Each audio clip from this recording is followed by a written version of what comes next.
Le 24 décembre 1945, à Fayetteville, en Virginie-Occidentale, un drame va marquer l'histoire.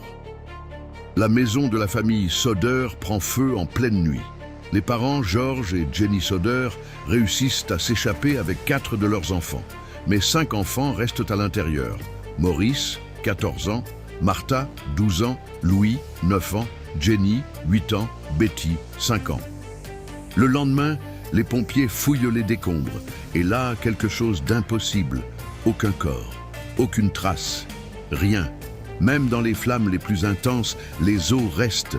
Mais là, plus rien. Et ce n'est pas tout.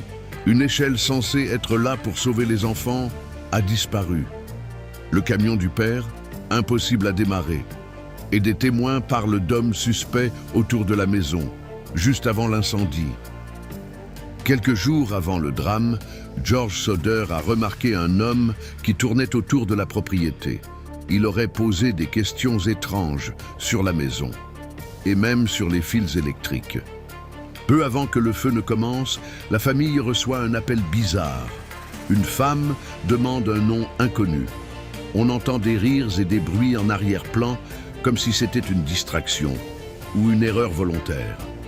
Après l'incendie, certains indices renforcent les soupçons. Un objet ressemblant à une bombe incendiaire aurait été retrouvé. Un témoin affirme avoir vu quelqu'un lancer quelque chose sur le toit. Et pire encore, des années plus tard, la famille reçoit une photo.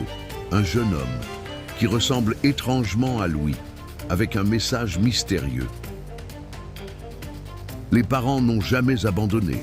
Ils ont affiché des panneaux géants, offert des récompenses.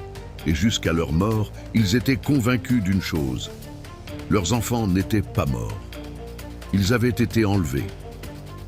Aujourd'hui encore, en 2026, le mystère des enfants Soder reste entier, disparu, sans laisser de traces. La prochaine disparition est peut-être encore plus étrange, alors abonne-toi à la pièce manquante pour ne rien manquer.